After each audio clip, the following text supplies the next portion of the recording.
Hell yeah!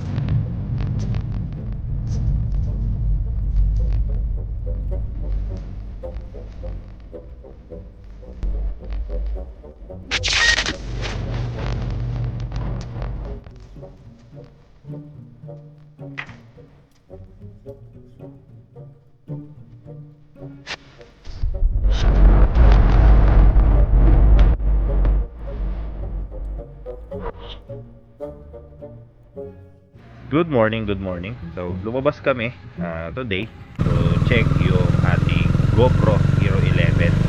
So, lahat naman tayo, I mean, yung mga, at least nagtitingin ng mga GoPro or may alam ng GoPro na action camera. Gusto natin, siyempre matry yung GoPro, either Hero 4 or hanggang Hero 10, 11. So, ako nag-decide na bumili ng GoPro Hero 11 kasi para siya na yung pinaka-latest at updated. Nandun na rin lahat ng features ng lahat ng GoPro. Extended din yung battery niya compared dun sa ibang GoPro. Regarding sa battery, na-monitor ko yung super view niya. Parang yung from 100% nasa 2 minutes per 1% lang siya. So, para sa akin, mahaba na yun sa isang moto lang. So, iba-ibang gamit tayo pili ng GoPro.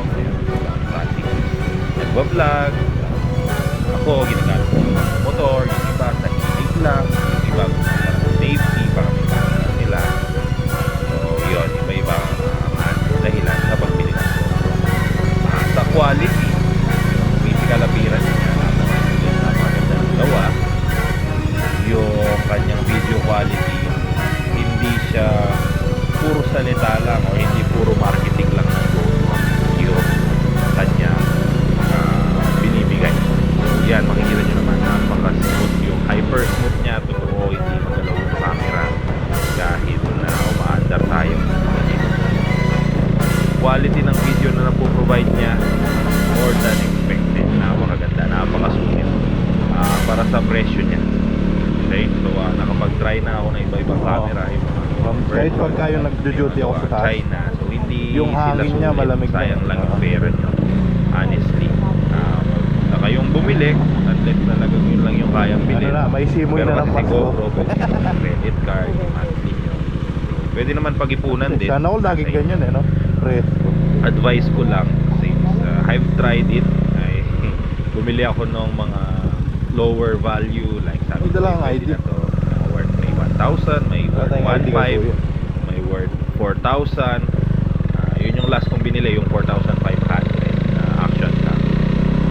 Para din lang sa yun, hindi ko 1,000. So, lugi lang. Mag GoPro na kayo kahit yung Hero 4 pa.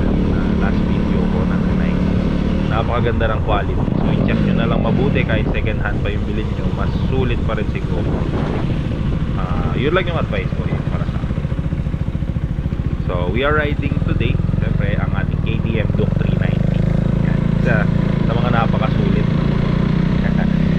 Marami nagsasabi na ganito issue ganyan.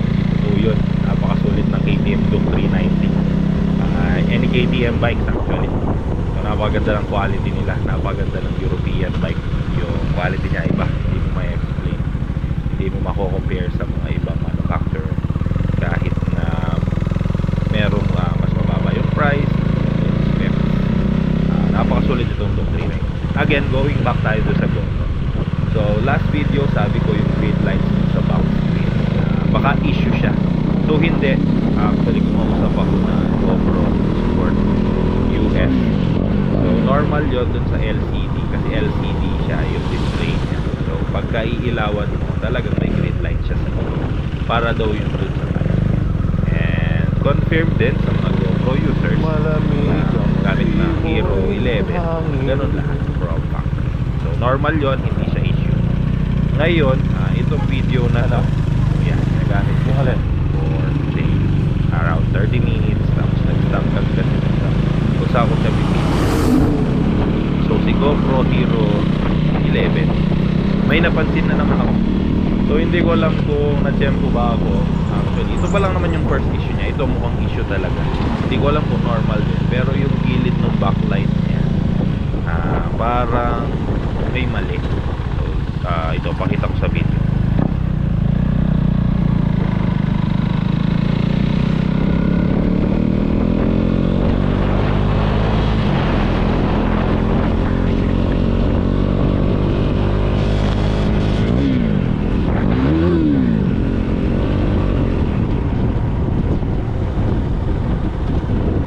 Yun, kung nakita nyo yung video, yung gilid niya, kabilaan side, sa bandang baba, parang may hindi ko sure kung issue talaga yun. So, tatanong ko na lang sa diretso sa ating pinagbilihan dito sa inbox ng Intel na. So, i-check out natin kung talagang issue yun. Just to make sure, kasi sayang naman yung binili natin. Hindi naman biro yung presyo na 30,000. Para may issue agad yung binili. Kaya nga bumili ako ng brand new. Kahit naman siguro kahit bumili ng brand new. Dami. Iniiwasan kasi natin. May sira agad para magdalulog natin.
Yan, so pinag-usapan natin last video, more i-detail ko yung option ni GoPro.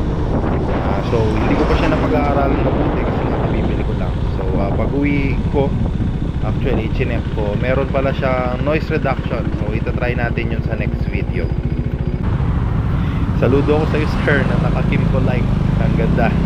Hindi ko lang, may soft spot talaga ako sa mga classic na scooter. So one day bibili din tayo.